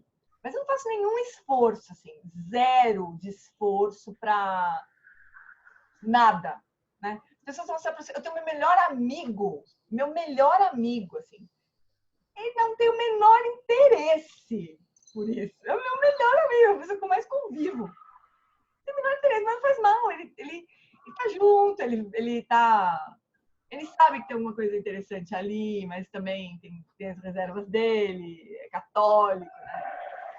Não tem importância nenhuma. Mas assim, dá uma aflição, assim, né? Como é que você vai... A gente começa a precisar ter uma sanga para conversar sobre isso. Não, na verdade, assim, dá uma aflição no sentido de que, gente, mais pessoas precisam saber disso, né? As pessoas têm os seus tempos, sabe, Má? As pessoas têm os seus tempos. Eu aprendi duramente isso. Porque no começo... Não, tá todo mundo louco, preciso fazer alguma coisa a respeito. Não funciona assim. Simplesmente não funciona assim. As pessoas têm os seus tempos, elas vão se interessar no momento que as condições forem mais propícias mesmo, sabe? E enquanto isso, a gente mesmo vai se fortalecendo, porque a gente também não sabe, né? Tem uma época que eu queria muito que as pessoas todas soubessem, mas eu mesmo não sabia também. Eu ainda não sei, né? Ainda não sei, né? Mas eu tenho essa aspiração, sim. Isso faz parte do caminho mesmo. Isso serve de gasolina para nossa prática, sabe? Quando a gente vem e começa a falar assim, não, peraí. No começo você fala, não é possível que todo mundo está enganado, os budistas são certos, né? Não é possível isso. Só que aí você vai vendo, né, com mais calma, né? Você vai conhecendo as pessoas, você vai ouvindo relatos desses mestres, né, de como as coisas são. Tem um documentário muito interessante, chama Yogis do Tibete. Tem um mestre especificamente, que eu não tenho a menor chance de lembrar o nome dele agora, mas tem um deles que olha bem para a câmera assim, e fala assim, ele fala assim, eu me lembro de todas as minhas vidas passadas. Eu sei que eu pareço humano para vocês, mas aqui dentro é bem diferente. Pensa, uma pessoa que tem lembrança de todas as vidas que ele teve, como animal, como sei lá o quê, como sei lá o que mais, blá, blá, blá, lembra disso tudo. Imagina se essa pessoa tem o mesmo jeito, olha para o mundo do mesmo jeito. Não olha. Agora, será que todo esse povo é maluco também? Não é. Os malucos são malucos do bem, pelo menos, porque eu nunca vi, né, ninguém nesse meio assim ter outra aspiração que não seja livrar as pessoas do sofrimento. Então eu tô dentro, ainda que seja uma maluquice, eu tô dentro, sabe? Vamos aí, né? É uma causa nova. Faz sentido, né? Por mais louco que seja, acaba fazendo sentido, né? Isso é que eu tenho percebido em mim, assim, quando eu procuro me relaxar e eu vejo que as coisas começam a fazer mais sentido. Eu consigo coisas que eu antes não conseguia. Por exemplo, a maneira de lidar com estados emocionais fica mais ágil, assim, não sei. Faz bem pra gente, né? A gente se sente bem. Então, né? A gente começa a ter uma experiência de se sentir melhor, né? Frente às situações da vida. A gente consegue, às vezes, reagir com as pessoas de uma outra maneira, se relacionar de outra maneira. Está fazendo bem para mim, né? Aí quando você começa a conhecer pessoas que estão no mesmo caminho, esses professores, né? Fala, eu quero ser igual a ele. É isso aí, eu quero ser igual a ele. Quando você suma Tenzin Palmo, o Alan Wallace, eu já vi o Alan Wallace em umas situações super complicadas. Assim, com uma confiança de que o caminho está correto, que a pessoa, de alunos, né, em retiros longos, assim, porque não é difícil você ter um surto no meio de um retiro desse, sabe? Não é nem um pouco difícil, porque as bases todas começam a se tremer, né? Então, se você não tem um preparo adequado, se você não está numa situação... Então, teve um retiro que uma moça foi para o retiro, tinha acabado de perder mãe e pai, e de se divorciar. Não dá para você fazer um retiro muito assim, numa situação existencial muito frágil, né? Não dá, né? Só que assim, a gente não tem como saber, né? A pessoa faz uma declaração de que tá tudo bem, que não sofreu nenhum trauma recente, não tá tomando nada, ganhando remédio, aí a pessoa vai. Aí daqui a pouco curta, né? Mas o Alan Wallace, ele conduziu aquilo tudo com uma firmeza, assim, com uma... Eu sempre fui muito desconfiada, sabe? Difícil eu confiar em alguém. Você fala, putz, confio nessa pessoa. Sou ruim de confiar. Mas quando começaram a me contar a história, fulana, aconteceu isso, mas onde que ela tá? Ela tá lá com o Lama conversando. Então tá tudo bem. Eu tinha certeza que ele ia encontrar melhor. Então, assim, você começa a ver pessoas assim, né? Conviver e conhecer. Eu quero ser assim, né? Eu quero ir. Esse é o caminho que eu quero seguir mesmo, né? Então, é como se a gente estivesse abrindo mão de uma coisa que é muito confortável, né? Essa visão de mundo toda, que é muito confortável pra gente, porque é a única que a gente conhece, inclusive, né? A gente abre mão dela, mas não é troco de nada. É porque tem uma coisa muito melhor para ser percebida e habilidades que a gente é capaz de desenvolver, né? Então, a gente não deveria tirar o pé dessa visão de mundo comum se não tiver onde pôr o outro pé, sabe? Isso é o refúgio, né? Que a gente chama no budismo. Então, quando você tem confiança no método, no mestre, você tem confiança. Você está tirando o pé daqui, você sabe que você vai botar o pé lá, né? Você não está sendo jogado no precipício. Ou, que nem diz o Trompa, você está sendo jogado no precipício, mas só que não tem chão, né? É maravilhoso, você está caindo em queda livre, só que não tem chão, você não vai se esborrachar no fim, né? Isso é o refúgio. Isso é refúgio. Você tem confiança no método, no mestre. no Buda, porque não é só não é no mestre como uma pessoa externa a você, né? O mestre ele está apontando a sua natureza última. Ele não está falando no fundo, o refúgio não é nem no mestre.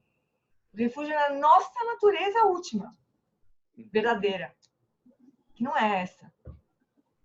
Então, só para fazer uma ligada aqui na questão das práticas de deidade, né? Então, as práticas do Vajrayana, você se visualiza como sendo a deidade, né? O Buda da compaixão, ou Vajra nasce do lago, é assim que as práticas são. Então, você dissolve as aparências comuns da vacuidade e surge como a deidade, como Tara, como Buda da compaixão, como a deidade que estiver na prática, né?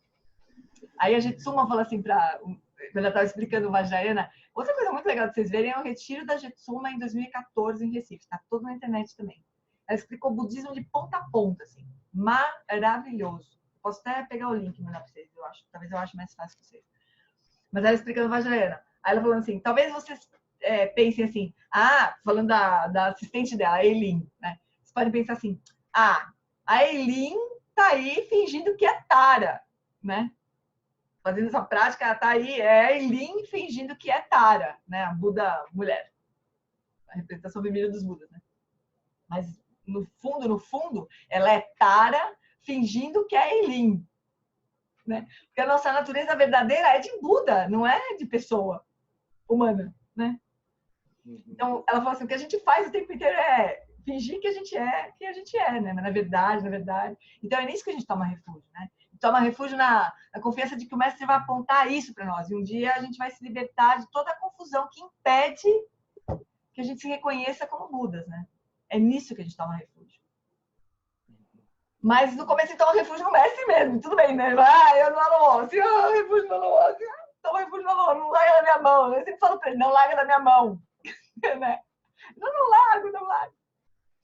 Mas é para isso. É nisso que a gente toma refúgio, né? Você tira um pé dessa visão comum, toda construída, vai percebendo como ela é construída, como que a gente...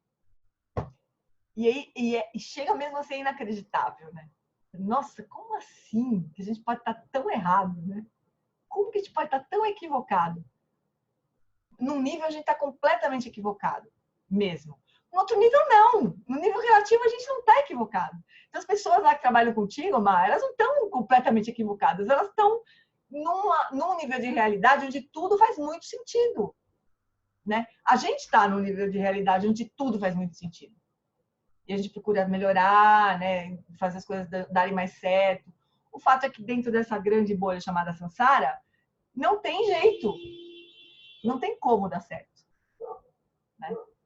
Tá sujeito à lei da impermanência, a verdade do sofrimento. Isso é inevitável. Nascemos, morreremos. Juntou, vai separar. Subiu, vai cair. É isso. Essa é a natureza do Samsara, né? É por isso que a gente pratica, faz essas práticas todas malucas aqui. Bueno, deixa eu compartilhar com vocês uns trechos. Senão eu vou ter que daqui a pouco marcar outro dia para falar de novo. Deixa eu tentar apresentar essas... A última, tem mais uma. Oi? Não, agora, de hoje em dia, na verdade, de hoje em diante, qualquer outra coisa que faltar vai ser na segunda-feira. Porque tudo que a gente está conversando aqui vai rolar na segunda-feira, você vai ver. Alfredo e Marcinha, se ela conseguir um dia entrar. Mas, ó, falando sobre essa questão da natureza dos fenômenos, né? Então, todas as aparências que surgem, esse é um trecho do curso que o Alan Wallace deu na Wisdom sobre o texto que a gente está estudando na segunda-feira. O Dharma tolo de um idiota vestido de barra preta. Então, todas as aparências que surgem aos nossos 6 sentidos, cores, sons, sabores, etc., incluindo os fenômenos mentais, são imateriais e não físicos. As aparências são imateriais. Isto aqui é material, né? Mas a imagem que eu percebo é imaterial, né? Não tem nenhum... O Alonso, acho que ele vai falar. São imateriais porque as cores que vemos não são feitas de átomos. Elas não são físicas. Elas não estão localizadas no espaço físico. A cor, né? Isso é o que os filósofos chamam de qualia. Não os fótons ou as ondas sonoras, moléculas ou átomos, mas os sons que ouvimos, as cores que vemos e assim por diante, não estão lá fora no mundo físico, nos fótons, nas ondas sonoras, e não existe qualquer evidência de que esteja no cérebro. Não existe um fóton cor-de-rosa viajando dessa garrafa até o meu olho e depois indo lá para o meu córtex cerebral para eu enxergar o cor-de-rosa, né? Isso é a nossa percepção, né? A aparência. Essa aparência não existe no mundo físico. Não está lá fora no mundo físico, né? Seria um erro categórico dizer que há um espaço físico com substâncias presentes, que é o cérebro, e, por sinal, tem sonho aqui também. Ele sempre brinca, assim, imagina um neurocirurgião, né, olhando para o cérebro, assim, falando, olha o cérebro, olha um sonho, olha uma memória. Olha... É um erro categórico, não significa nada. É como dizer que a justiça está dentro de um prédio. A justiça está dentro de um prédio. Não faz sentido. E nem há como se refutar. Não está nem errado, né? Como se diz. Não está nem errado, não tem nem como refutar, né? Mais um trecho desse curso. As aparências surgem. Elas surgem. Né? A gente percebe essas aparências. Mas elas são destituídas de qualquer coisa diferente do que o que surge. Exatamente como um reflexo de algo num lago. Está lá, você pode fotografar, mas há algo ali. Mas se você pegar um reflexo da lua no lago, né? Por exemplo, você pode até tirar uma foto do reflexo da lua no lago, mas tem alguma coisa ali? A 20 metros da superfície. Alright. Mas há algo ali, exatamente onde está o reflexo? Tá tudo errado esse negócio. A 20 metros da superfície da água, algo assim? Há algo ali que corresponda ao que está refletido? A resposta é: aqueles reflexos das árvores da floresta ao lago do lago são completamente vazios, não há nada ali. Ainda que aquele reflexo tenha eficácia causal, né? Porque a gente tira foto, a gente acha que é lindo, se emociona, não há nada ali onde o reflexo está. Isso é um ponto poderoso. Nós não andamos por aí com a consciência de que estamos cercados por um mundo que consiste de aparências vazias. A gente não anda por aí assim. A gente anda por aí pisando no chão, batendo na mesa, olhando para... A gente não anda por aí falando assim, nossa, isso aqui que eu estou batendo na mesa, na verdade é uma sensação tátil da minha mão tocando na superfície da madeira, sei lá, alguém. A gente não anda por aí assim, né? A gente anda por aí nomeando as coisas e descrevendo como que a experiência é, né? Se ela fosse muito concreta. Como se as aparências que a gente percebe não fossem exatamente... não tivessem exatamente a mesma falta de materialidade do reflexo da lua no lago, por exemplo. Não tem nada ali. Né? No caso de uma aparência visual, por exemplo, tem uma base ali. Ninguém nega isso. Tem uma base aqui. Né? Tem alguma coisa aqui. Tem algo aqui. Né? Mas a imagem visual, que é tudo que eu percebo sobre isso, nesse caso, não está aqui. A imagem visual está sendo formada no espaço da minha mente, no espaço da minha consciência. Reconstruído, como diz o Donald Hoffman. Então, é esse o ponto. Assim, a gente entender a diferença entre aparências, né, e objetos, propriamente. Né? Como que a gente constrói objetos a partir de meras aparências. Como se fala, a gente vai ouvir 1.400 vezes isso no retiro. Meras aparências. Vamos tomar o exemplo da blusa da Ângela, que era uma mulher que estava lá na frente dele. Uma blusa azul de uma pessoa que estava na plateia. É claro que podemos dizer corretamente que a blusa é feita de átomos e ninguém poderia negar isso. Alguém fez essa blusa. E a blusa dela existe no espaço físico. Claro. A blusa da Ângela não é um produto da minha imaginação. A blusa é feita de átomos, está localizada no espaço físico e é azul. Não estamos negando isso. Isso é interessante. Como algo que é físico e existe no espaço físico, pode ter atributos que não são físicos e que não existem no espaço físico, como a cor, por exemplo. Né? Como que isso se encaixa? Agora, digamos que essa blusa é nova, tem um cheiro de lã recentemente fabricado, e dizemos, essa blusa tem uma fragrância agradável. Então, o cheiro, que é mais uma aparência imaterial, é agora o cheiro da blusa. Eu posso tocar a blusa, ver se ela é macia. Sim, é bem macia. Agora, a blusa também tem uma qualidade de maciez.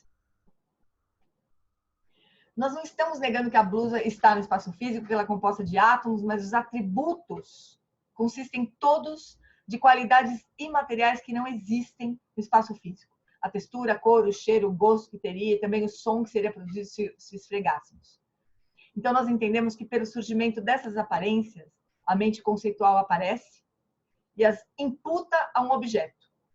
Puxa a aparência de uma paleta, que não são físicos, e não existem no espaço físico, não são físicas, as aparências que não são físicas, e não existem no espaço físico, e designa o objeto como aquele que tem tais atributos.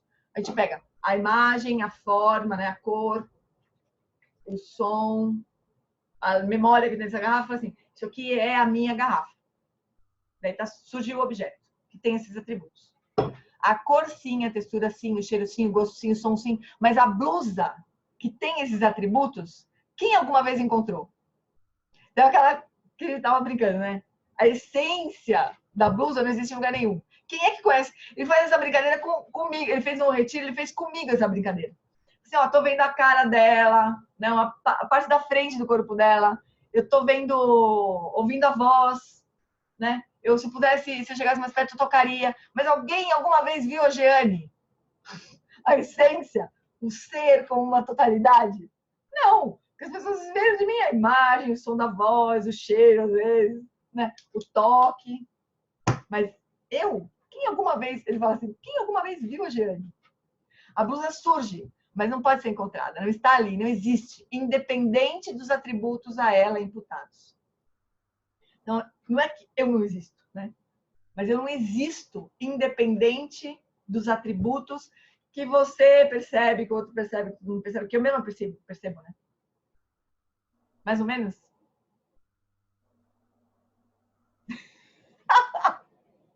Tá uma cara de não.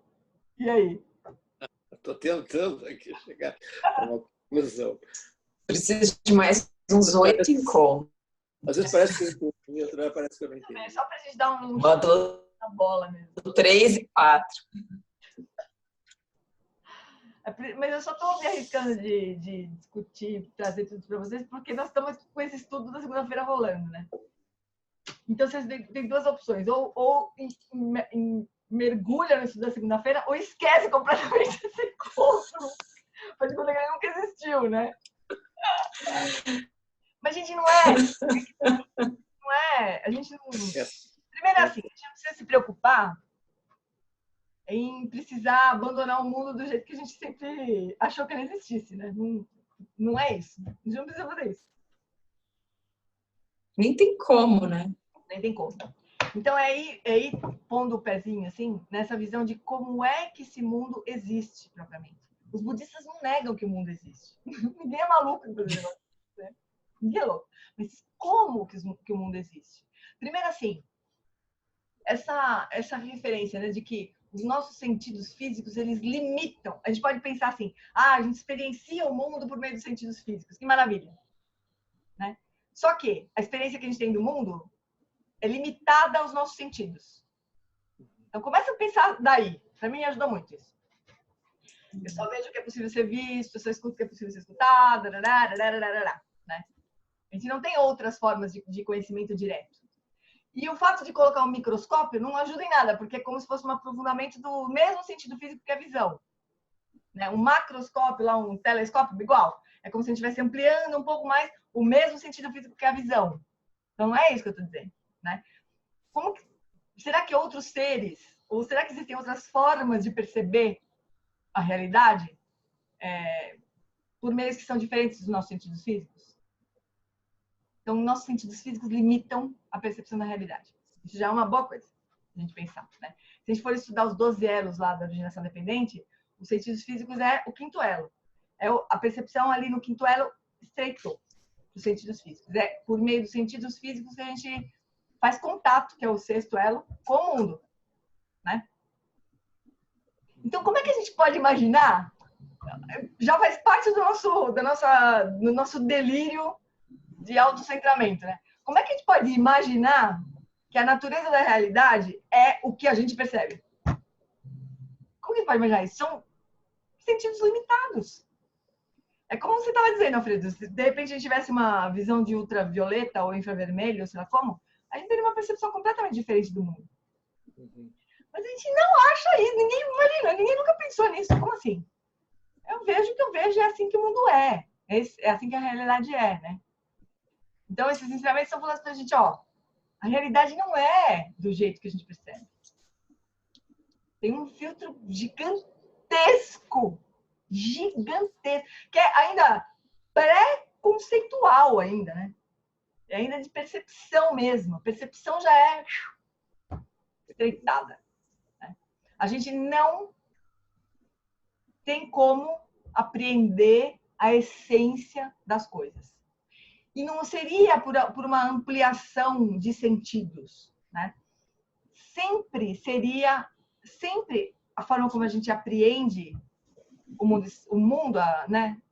O que é externo a nós, seria dependente da forma como a gente apreende, da estrutura conceitual, de tudo, né? Então, o resumo da ópera é meio isso, assim, a gente não tem como, deixa eu ver, acho que era o último slide mesmo. Assim. A gente não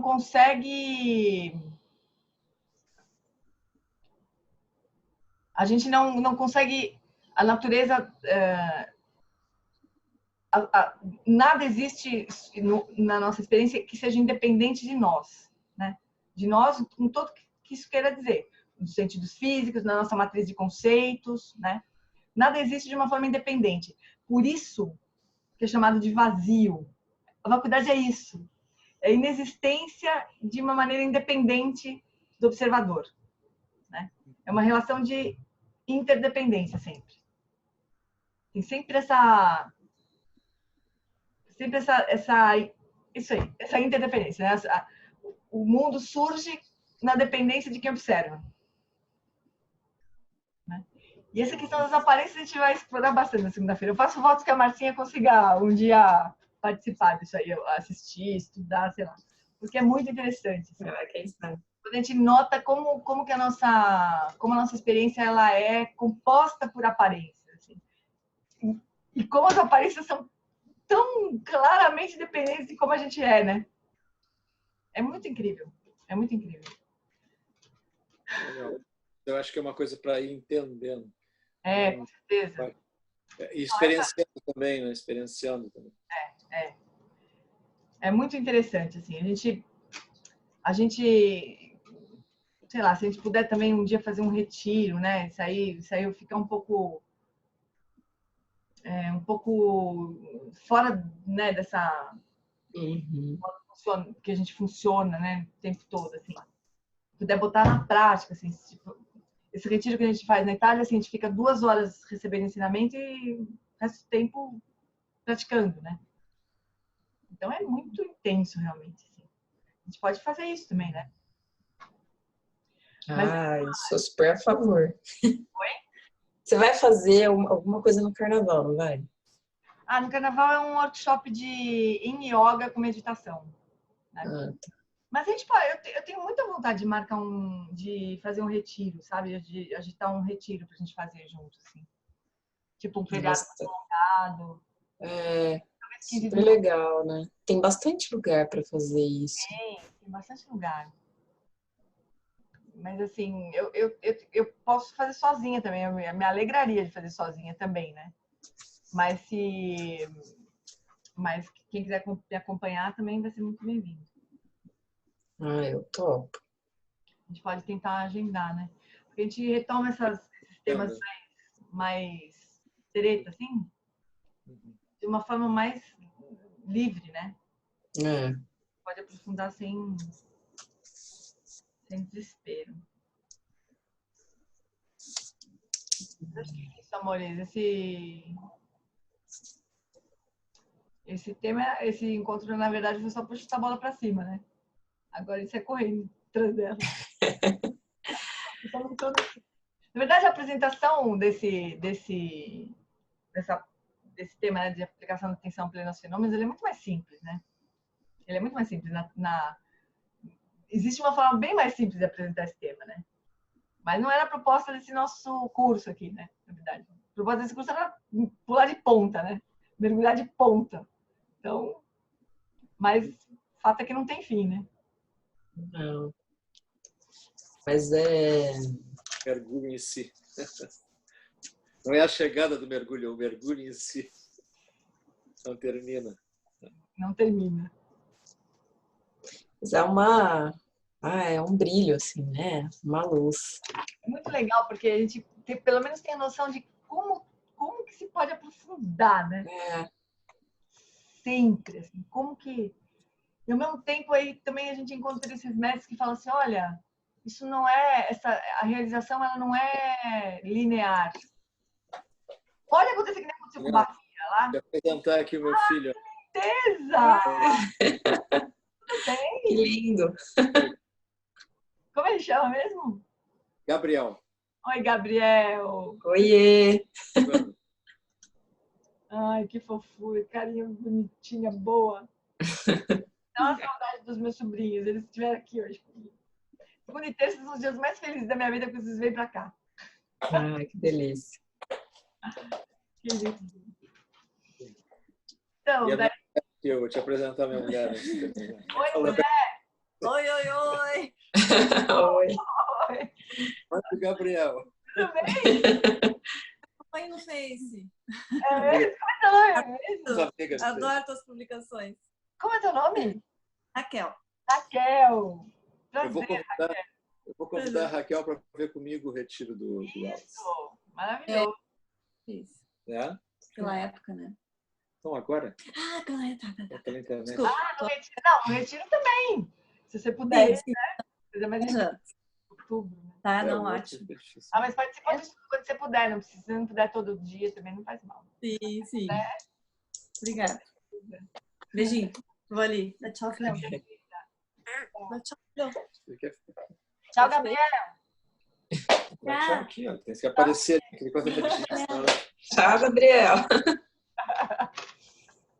Que fofura. Perfeito. Delícia. Então, mas é isso, queridos. É isso. Então, eu estava dizendo, né? Tem mestres que chegam e falam assim, mas olha, a realização ela não é linear, pode não ser tão complicada assim. Na verdade, ela não é complicada, ela é muito simples. Mas é como a gente não não se desfaz, né, de toda essa matriz de conceitos, essa vontade de entender, de conceituar, de racionalizar, blá, blá, blá, blá, a gente fica perdido nesse labirinto, assim. Aí os mestres ficam pegando a mão da gente e falam, faz isso, faz aquilo, faz aquilo outro, blá, blá, blá.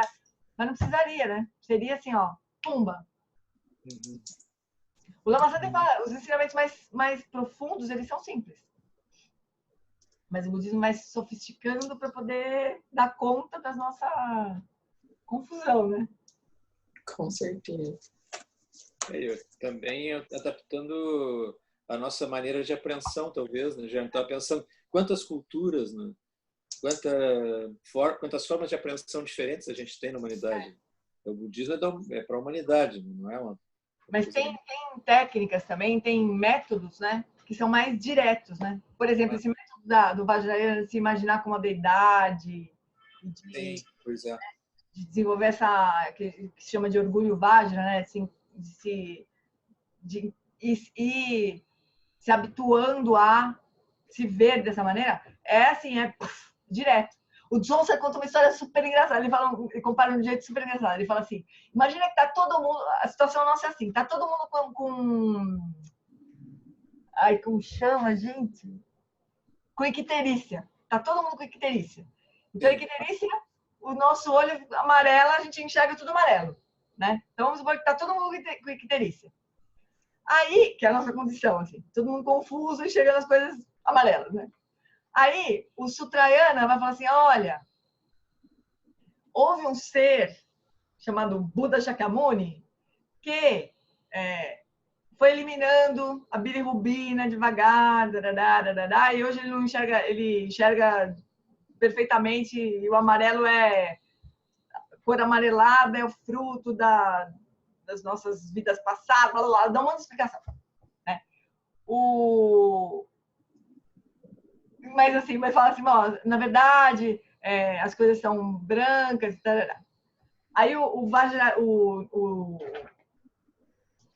Mahayana, né, que é o caminho dos Bodhisattvas, fala assim, olha, na verdade, aconteceu um problema no seu metabolismo, então tem uma substância amarela, então você faça isso, faça aquilo outro, toma luz, não come isso, blá, blá, blá. Uma porrada de coisas assim, que você tem que fazer para, por fim, você se livrar, né, do amarelo. O Vajrayana chega e fala assim, ó, isso aqui é branco, entendeu? É isso. Não interessa que cor que você tá vendo, é branco. A verdade é essa, é branco. Acabou. Como se é branco. Muito engraçado. E é isso mesmo, né? O método é esse, direto. Então, também acredita, ou então não vai ver o branco. Veja que é branco. Ponto. Não interessa se é bilirrubina, se você tem que tomar. Não tem a menor diferença. É branco. Confia, né? É branco. Senão não enxerga. É isso, amorzinhos. Gostei muito do curso. Eu também. Nossa, foi muito válido para mim. Preencheu perfeitamente. Só de vocês terem ficado assim, a fim de ver mais coisas, assim, já é esse o ponto, realmente, né? Sim. Pretendo sim. Pretendo ampliar bastante meu estudo e a minha vivência. Que bom. E tentar seguir algum caminho aí. É isso aí. Não sei como, mas eu acho que é mais difícil. Já estamos. Vamos seguir agora, né? Marcinha, não se perde da gente, hein? Não, eu vou tentar participar das práticas de quinta. Agora as de segunda, que eu faço Aikido de segunda, nesse mesmo horário. E eu tô, sim, bem no comecinho e tá numa fase bem legal, sabe? Eu não queria cortar Lógico que não. a Mas prática. certo, assim, a gente... Porque assim, o ano passado era de terça-feira esse estudo, né? Esse ano a gente mudou para segunda, porque tem uma galera que não pode de terça. Aí chorava. Sempre tem, né? Mas não posso segunda. Sempre tem. Então eu resolvi que a gente vai ficar treinando. Assim, um ano faz segunda, outro ano faz terça, a gente vai indo. Então, daqui a pouco muda, mas não se perde da gente, assim. Não, com certeza. De jeito nenhum. Tá, amores. Obrigada, Jane, demais pela sua atenção, por dividir isso tudo com a gente. Maior generosidade. Foi maravilhoso. Uma alegria sem fim. É uma prática maravilhosa para mim também. Muito obrigada. Obrigada demais. Márcia, prazer conhecer também. Prazer, Alfredo. Espero que a gente faça um retiro mesmo. Isso, A gente tomara. abraça. Você puder ir pro retiro do Alan Wallace, Marcinha, em outubro. Então, mas não sei, se eu tiver meio cru, assim, do jeito que eu tô, fica meio complicado, né, pra ir. Não fica nada. Não é? Não. Você toma uma porrada no meio da ideia. Vai, entendeu? Pega no tranco, realmente. Legal. Eu vou tentar assistir os vídeos do retiro que tem no YouTube. E aí vamos ver, quem sabe eu consigo mudar alguma coisa nos meus horários. A gente vai se falando. Aí de 4 a 11 de outubro para minha mão, que aí tá tudo certo. Aí a gente não se perde nunca mais. Isso aí, gente. Amores. Obrigada. Beijo. Até mais. Beijo. Beijo. Tchau.